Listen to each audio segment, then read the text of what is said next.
Good morning, everyone. I am Prabhav Arora, a third year architecture student at Vastukala Academy, College of Architecture, New Delhi, and a green ambassador at Prem Jain Memorial Trust. I am the anchor for today's session. Today is the first Green Talk session for 4th Harit Prem Bharat Mahotsav 2022. These insightful sessions are organized to address the importance and need for sustainability in the built environment. They are specially curated for Harit Prem Bharat Mahotsav and spread awareness amongst future generations about a greener way of life. Today's session is in association with Zico Aircon Limited, and the topic is sustainability and overview and ways to achieve it. So before we start the session, I would like to request PGMT Tip to run the video.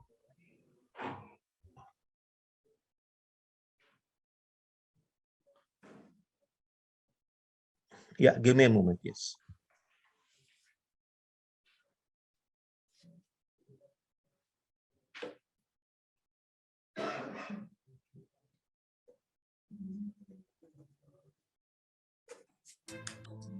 The world is at crossroads as far as the safety and well-being of our ecosystem is concerned. With rampant urbanization, environmental degradation, and grave consequences of climate change, an overall path correction has become imperative to the existence of all living forms on Earth.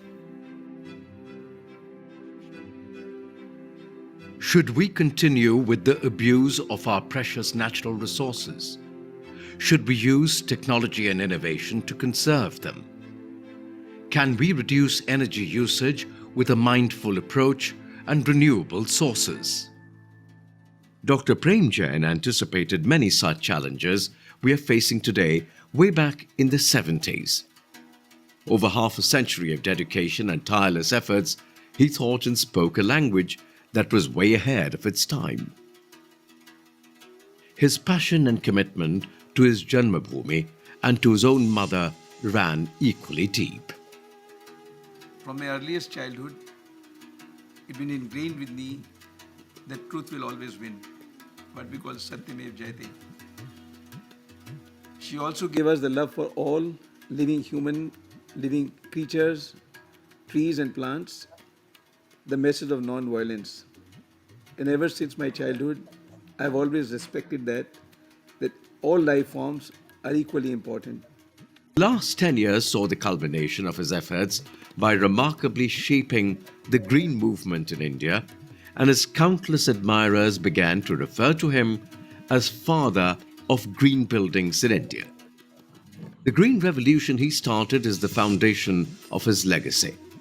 In 2018, Prem Jain Memorial Trust was conceived to carry on his mission and founded upon his values, ideals and vision of a greener Bharat. Today, the Trust enjoys guidance of the best minds of the industry, champions of sustainability, corporate change makers and academicians.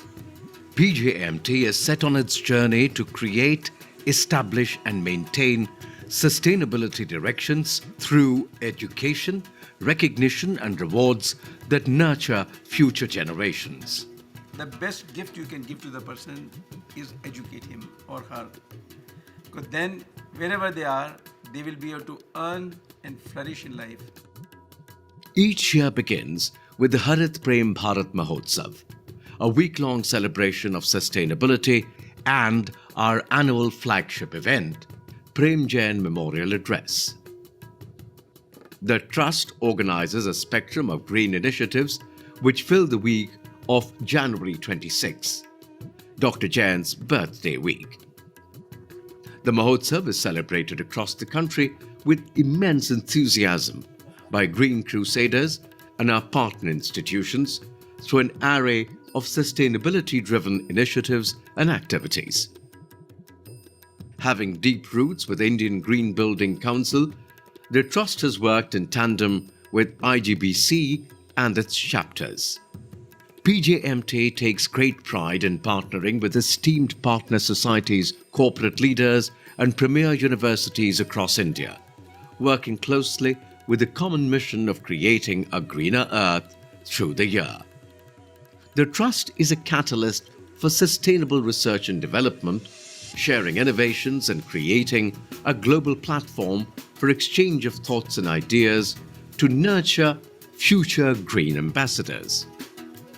PJMT has organized more than 300 green initiatives during Harit Prem Bharat Mahotsav in association with its esteemed partner societies, corporates, and institutions across India, and arranged over 300 online sessions by distinguished speakers and industry changemakers on sustainable built environment with participation of more than 5,000 students and working professionals. At this edition of Harit Prem Bharat Mahotsav, we invite you to join this green revolution, to build a brighter tomorrow and change the world we will leave behind for our children. If we can change the way we think about buildings, maybe what we build will change the world.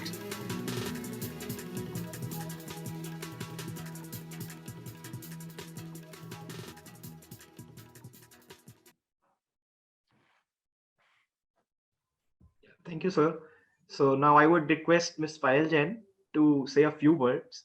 Ms. Payal Jain is the founder trustee of Prem Jain Memorial Trust, and she carries its mission to create awareness and advocacy about the environment with a focus on sustainability through education, identifying future leaders who can catalyze global development. As a crusader for the environment, her belief is to inspire the next generation to follow the path leading to a greener earth.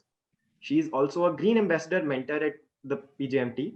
Other than that, she is a famous fashion designer and running a successful business. Over to you, ma'am. Thank you very much, Prabhav. Very, very happy to be here. I want to welcome all of you to the 4th Harit Prem Bharat Mahotsav. Thank you very much, Chirag, for joining us for this session. We are grateful to Zico.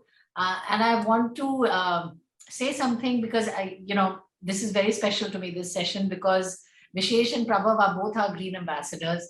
And I've seen their journey over the last 3 years. And I'm very, very proud to be here and to open this session. And I can't wait to hear what they have to say. And I'm sure you're all equally excited.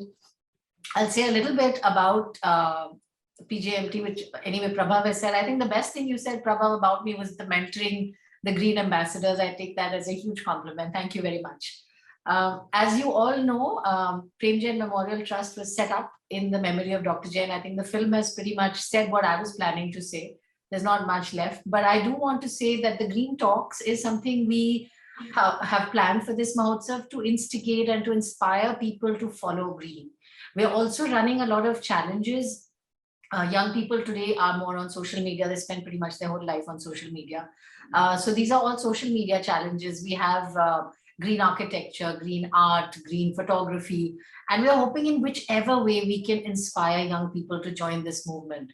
I also hope today's session will inspire a lot of the young people who are on watching here today to follow and to join PJMT in what we're doing.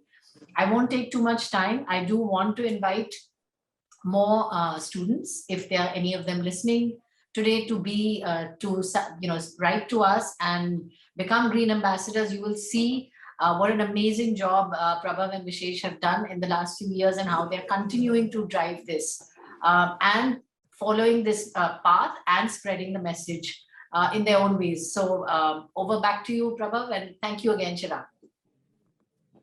Thank you so much, ma'am. So now I would like to request Chirag sir to say a few words. First of all, thank you, Prabhav, and thank you, Payal, for the introduction.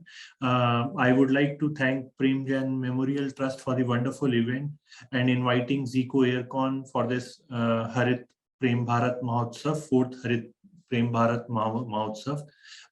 We have been closely associated with the trust for a long time, and I am sure that we always talk about green future, we talk about sustainability, and we'll definitely talk more about optimization with sustainability with optimization now.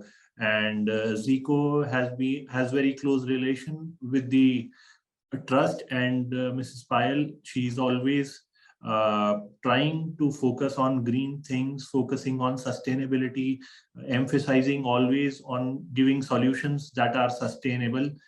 Thank you for always being so supportive.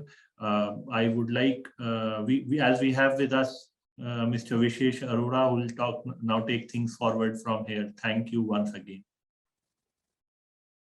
Thank you so much, sir. So the speaker for today's session is architect Vishesh Arora. He is a Green Ambassador mentor at Premjan Memorial Trust. He has been successfully running several social media campaigns and competitions along with a team of 8 to 10 active students. So he has been actively participating in all the events, and he has anchored as a speaker for several sessions like Green Gurukul and Career Global monthly meets. As a junior architect, he has worked upon some of prominent projects like IIIT Pune, Eternal Oasis, for School of Management, and some residential projects also. He has also worked in a research associate with Green Building Research Institute, New York. Presently, he is pursuing his passion of a green and sustainable world while working with one of the most prestigious organizations in this field, Designed to Occupancy Services LLP, Jaipur, as a sustainability analyst. He is an IGBC AP as well. Over to you, sir. Thank you so much, Prabha, for this introduction. Probably I'll share my screen first if it's visible. Can you confirm, Prabha? Yeah, you can continue. Okay. So a very good morning to all. As Prabha has already mentioned, I'll be speaking about sustainability and overview and ways to achieve it. For this session, we'll be covering majorly the importance of sustainability, sustainability strategies, principles, and understanding the fact that there is no better time but to act now. The purpose, for this purpose, I'll be using funnel as a metaphor. We will also take up day-to-day examples and games to illustrate these facts. Let us first look at some of the trends in today's world. The Earth's capacity to provide what we need is declining. This affects the planet's capacity to provide ecosystem services. Ecosystem services are necessary to support life on Earth, like climate regulations, water filtration, soil generation. Also, the rate at which we are consuming these resources is going up day by day. Consumer awareness is growing, hence they have more expectations. Trust between people is declining. Prices are increasing. Inequality around the globe is increasing. This results in more social tension. The world's population is also growing. With the passage of time, this is putting immense pressure on individuals, communities, and businesses. Through this illustration, we can all see that these trends are converging, right? And absolutely, we don't want to see what happens when these trends meet. For this illustration, to depict it much better, I'm using funnel as a metaphor. Let's assume that the walls of this funnel are made out of these trends. It's like we are moving inside the funnel. With the passage of time, the pressure is increasing. The more we move inside the funnel, lesser is the space to operate. Let us also see some of the issues that we are facing in today's world, be it environmental degradation, deforestation, saving the whales, climate change, social issues like getting children off the street, reducing the gap between rich and poor, getting more jobs, changing public policies, etc. These issues are impacting our ability to live, work, and thrive on this planet. All these problems that we have discussed till now, they're related to one key issue, the issue of sustainability. The funnel as a metaphor is very clear to depict us that we need to relieve this pressure now. Let us see what happens when someone hits the trend walls of this funnel. Some have hit this wall and they have bounced back. For example, in case of Nike, Greenpeace exposed Nike for their poor labor practices, but they improved and they are now thriving. But some did not, like in case of Easter Island civilization. They collapsed as they destroyed their own environment. And some are still recovering, like in case of Detroit after bankruptcy. This, with the passage of time, the chances of hitting the walls increases. And there's no better time but to act now. Now, we must also find out a way out. Right? This doesn't mean that if we are moving into the funnel, there's no way out. We have to find a way out. And I would like to suggest, like, first of all, we need to reduce the pressure by stopping the walls from converging anymore. Meanwhile, we must find a way out as well. Let us also try to understand that we must start to open the funnel again, and this will lead us to success. And this can only be done by following the sustainability strategies. We all have heard this famous quote by Albert Einstein. We cannot solve our problems with the thinking we used when we created them. I think this can help us solve the sustainability problem as well. We need to understand the difficulties that we need to understand the difficulties that may come up in our way while planning to achieve a sustainable society. According to research, it shows that most of the people, a large group of people, they're following the planning process of forecasting as the basis. In forecasting, we are using the trends from the past and we are projecting them into the future. We are also trying to improve and fix upon issues that we are faced earlier. It's good if we are planning and if we are moving on the right path. But according to me, this is not right. I would illustrate this with an example. It's like we are driving on a zigzag road, and by looking only in the rear view mirror, we are predicting the road ahead. And it's very dangerous. But this is something that we have been doing till now. And still, a very important question remains. What if we need to change the direction? This can also be understand. We can understand the process, like the forecasting process, to another example. That would be population prediction. Let us assume that in 2022, we are hitting a population of 8 billion. And by 2050, we are hitting a population of 10 billion. And we all have to travel for work, business, and leisure. But does this mean that we need to build more cars, houses, airports, infrastructure, and put so much pressure on our planet Earth? But this is something that we are doing. And if we are following the present trend and we are doing the same thing, then this is what is going to happen. And I don't feel that there is much more, there's not much scope for creativity as well, as we are following the same things which are already existing in the environment. And please don't get me wrong. I'm not saying that forecasting is bad at all. It is built on our past successes only, and by solving the problems we have faced in the past. The funnel as a metaphor that I've used earlier is one of the best examples for forecasting. But it's not very practical in case of very complex system like our planet Earth. We need to understand that forecasting is not the best approach when the actual trends are itself a part of its problem. Therefore, by following forecasting, we are definitely going to repeat the same issues and same problems again and again. Now, how can we innovate in sustainability? That would be, we must not start from the present. This is my suggestion personally, that we must not start from the present, as the present mistakes might be repeated in the future.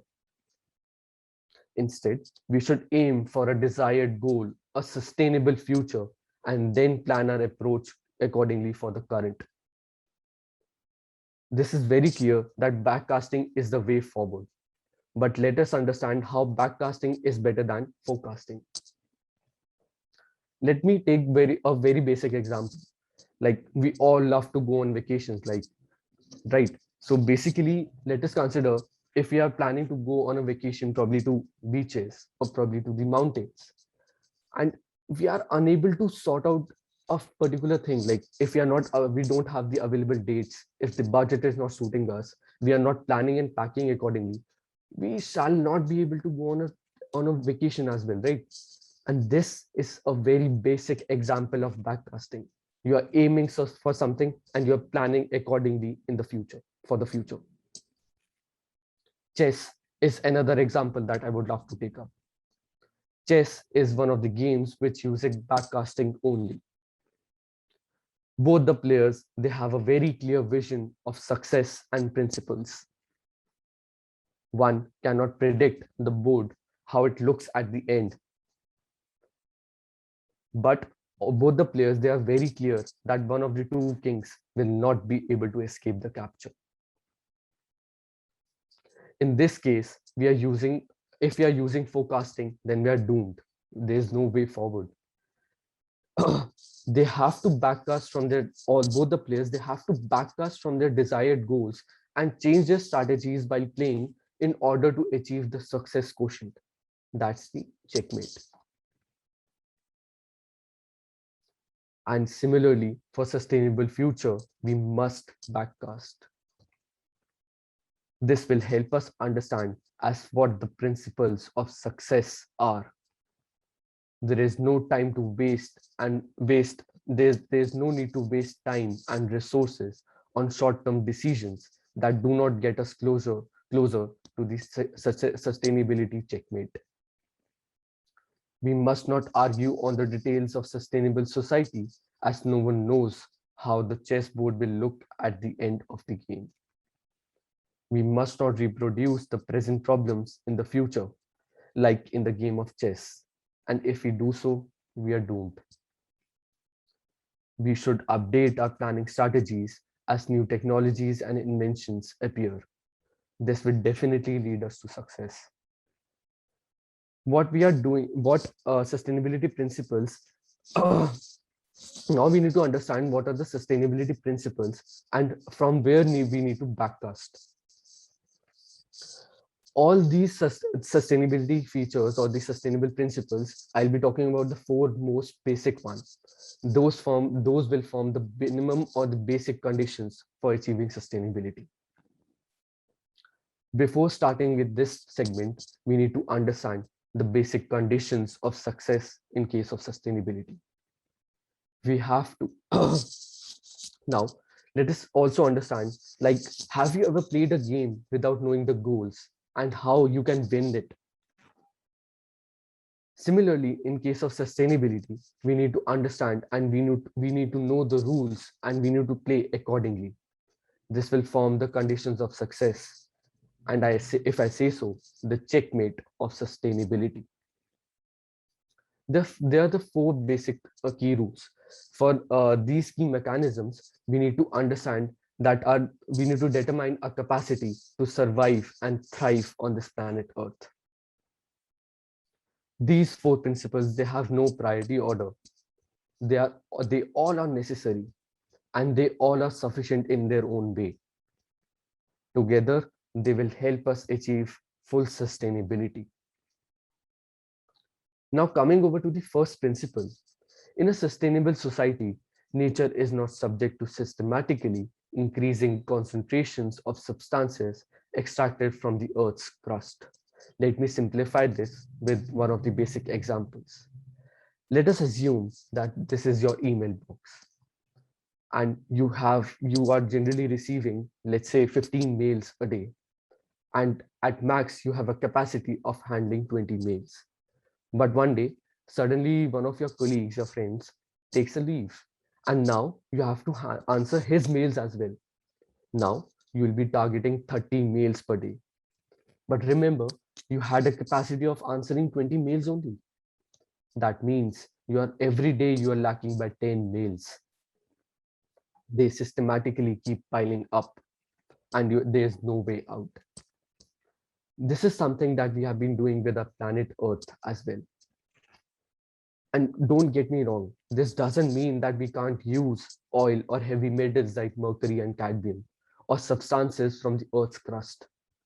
But it means to be truly sustainable, we need to understand that we can't extract these resources in a way that they systematically accumulate in the nature over time, like those ways that we have discussed.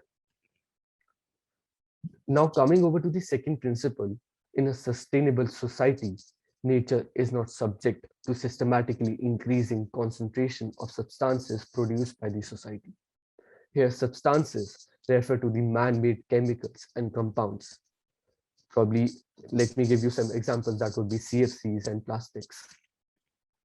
This doesn't mean that as humans, we can't innovate and produce new substances in nature, but it means that we need to develop substances in nature that can break down easily so that they don't systematically accumulate in the nature over time.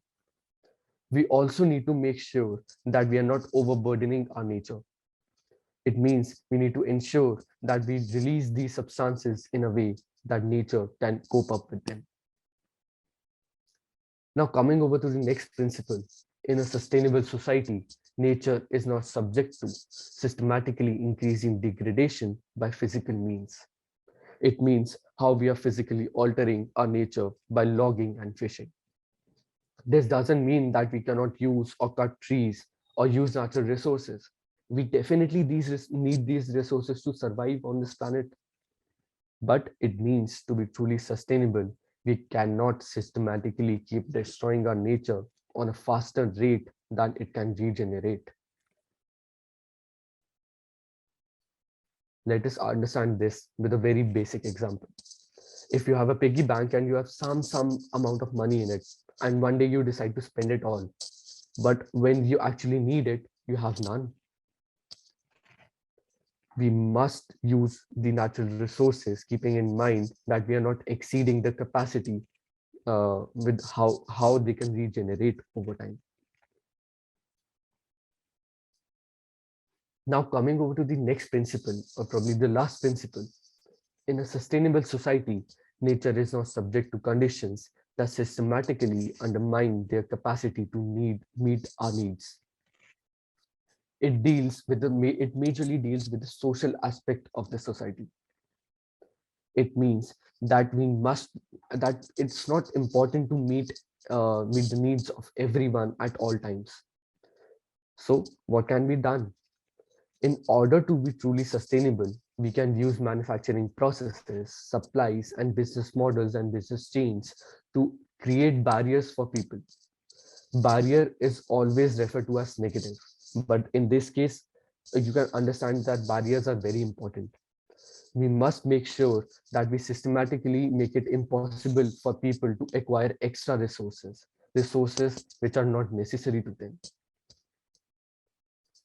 Let us also understand this with another example, that would be smartphones. Smartphones today, they're using exotic mined metals, and these metals are so valuable that people in today's world, they are ready to wage war against each other for acquiring these minerals. Now, we have discussed all the four basic conditions or the basic principles that we are discussing about, the basic principles to achieve sustainability. All these four basic conditions, they form the minimum criteria for fulfilling for achieving full sustainability. Let me repeat all four. In a sustainable society, nature is not subject to systematically increasing concentrations of substances extracted from the Earth's crust, concentration of substances produced by the society, degradation by physical means.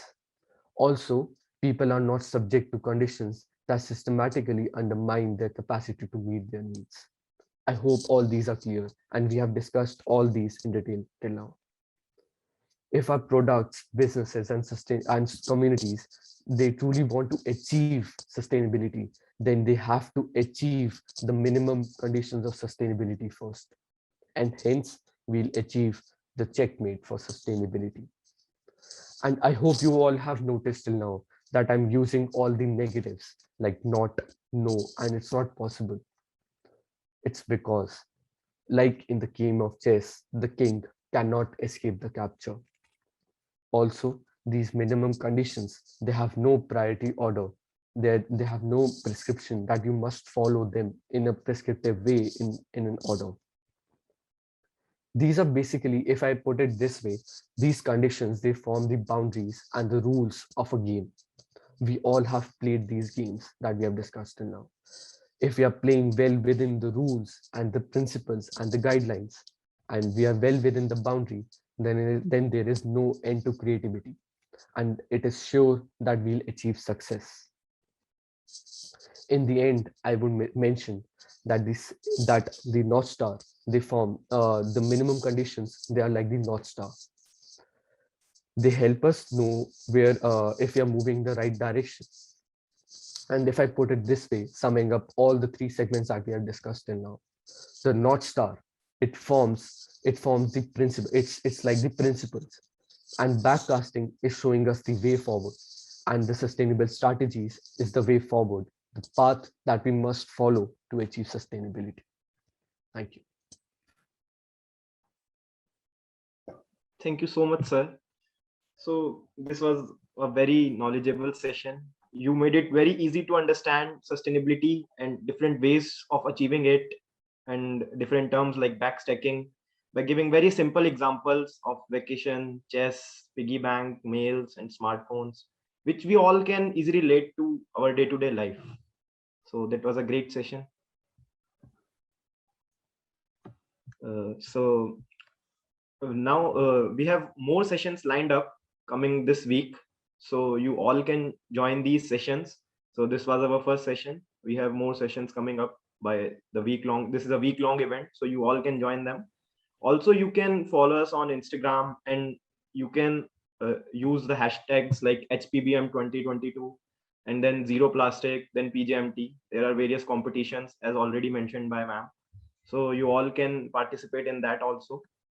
And we are having some more sessions by green ambassadors also, so you can join them. And in case if anyone want to be a part and work with us, so you can I will share the link. You can message on the LinkedIn, so that will be great. Yeah.